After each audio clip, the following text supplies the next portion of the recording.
The peace, the quiet, the escape from it all. The wildlife that calls this home. The endless miles of canal and river. The special places we all can roam. But hang on a minute. Who looks after it all? These people do, and they need your help.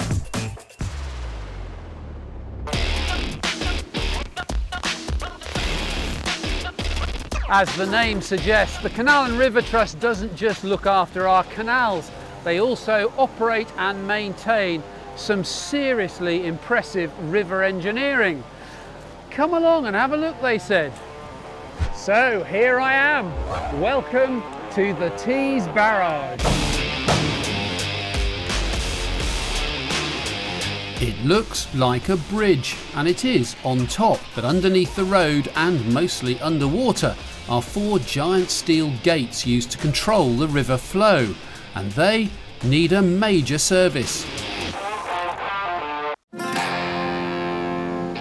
This is a very odd time of day to start work, Kev, if you don't mind me saying. We have to work late at night to minimise disruption to general public and to local businesses. We have to service and maintain the gates, and this is all to allow us to get into the gates, to drain the water out so we can get inside to have a close look and do the inspections we need to do and any repairs we need to do.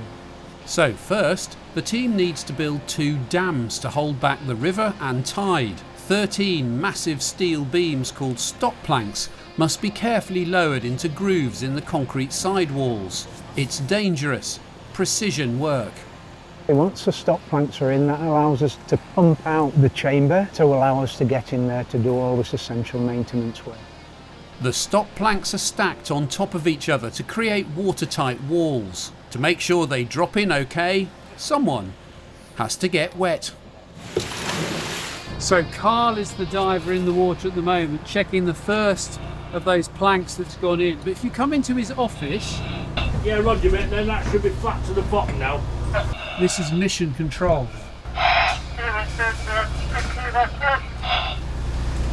Roger mate, so that's all tight to the bed so far. So is he doing everything with his hands? Everything's with his hands, he's feeling as he goes along. So basically it's a tactile inspection.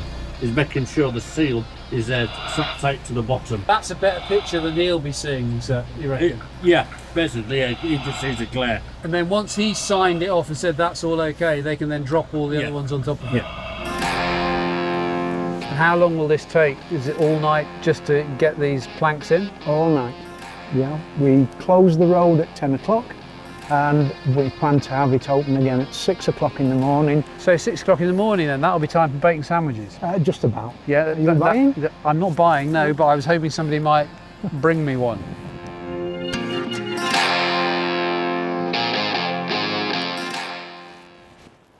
Morning. That was a busy night, wasn't it? But now you can see the Tees Barrage in all its glory in the daylight. A dramatic architectural landmark in the northeast of England, the barrage was built by the Teesside authorities in the early 1990s. Straddling the full width of the river, it helps prevent localised flooding but also maintains a freshwater lake upstream, where the river used to be very tidal. It's a world-class water sports hotspot.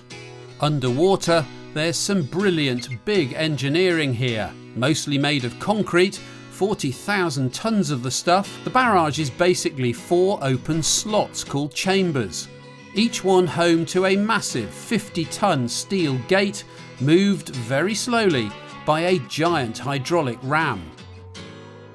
In real time, this takes half an hour. With the chamber now dry and the gate fully raised in its shut position, the engineers can crack on. So Kev, what happens next? We do the annual maintenance to the gate. We're changing the anodes, which prevents the river water reacting with the metal of the gate. We do the pressure testing of the gate to make sure it's still buoyant. The barnacles that grow, we take those off. We're also checking the seals to make sure they've not suffered any damage. Once the maintenance of the gate is done, we've actually got a major project to swap out some flushing valves which sit under the gate to push away all the sediment to make sure that the gate doesn't get damaged, and they've come to the end of their life, so they need to be swapped out. This is the first time the flushing valves have been replaced. The barrage is only 30 years old. So how have things changed here since it was built? So when you were growing up, just describe to me what this area was like. The actual condition of the river was very polluted. There was no fish, very little wildlife at all. It was very industrial. I mean, on all sides here, it was all industry. It's the barrage. It's cleaned the river up upstream a lot. How quickly did it change? Within like months, you were seeing the difference in the water quality. You started seeing fish, and some of the lads were fishing in that and catching perch and things within about a year and a half, which was great. It's a big old machine to keep running. Oh, it is.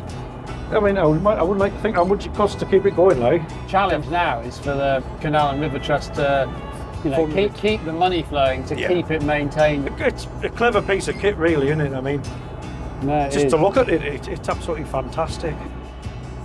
So, with the fish back, who else now calls this place home? You can see birds here, you can see seals. Most days you get oyster catchers and red shank, see grey herons often along these shores, and the other species that you wouldn't have seen 20 years ago but has really moved up through the country is the little egret. Otters will often use rivers like this. They move through urban areas because river corridors are really good, safe corridors for them to travel through. How big a priority for the Canal and River Trust is caring for the environment? The people who use the canals and the rivers, a high quality environment is really, really important to them, and so it's fundamental to what we do. It takes a few days to disconnect, remove and retire the old flushing valves. There are 2 in each gate. Think of them as giant taps. When opened, normally once a week at low tide, river water gushes through and washes away any accumulated silt that could damage the gate. By design, the barrage works just fine with one gate out of action. 24/7, a computer works out how best to use the other 3 gates to control the river flow and hold back the tide.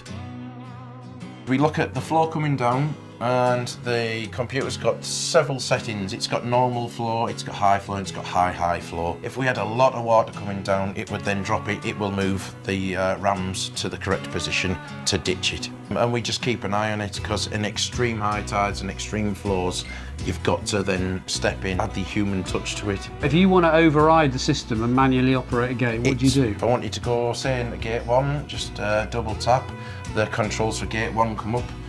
So we can have it in auto, we can have it manual, literally down is down, up is up. You can tell it to the exact millimetre how high you want it. Tap the screen again and 2 hydraulic pumps down in the basement kick in. It takes a couple of seconds for them to get up to speed, but when the pressure hits 90 bar, hey presto, the ram comes to life. Look at the amount of water that it gets rid of so quickly. You can easily dump 200 to 300 tonnes a second over one of the gates if you so wish. Does it get quite stressful in here when you've got very, very high tides and lots of water about? It can in a super tide. You've got to be very switched on. Do you know how I could tell it was stressful? How? Right next to the control deck. Yes, there's a couple of big tides coming up. Better get the new flushing valves plumbed in then. So it's another night shift to close the road and bring in the crane. These bright blue beauties should last 30 more years. It takes a week to fit and test them. And then again at night, with the overhaul finished, the gate is flooded, the stop planks are lifted and they're craned over to the next gate for the process to be repeated. 1 sorted, 3 to go. From restoring and upgrading little lift bridges to looking after this river monster, the scale of the Canal and River Trust's engineering challenge is absolutely enormous. And the truth is, they can't do it without your help.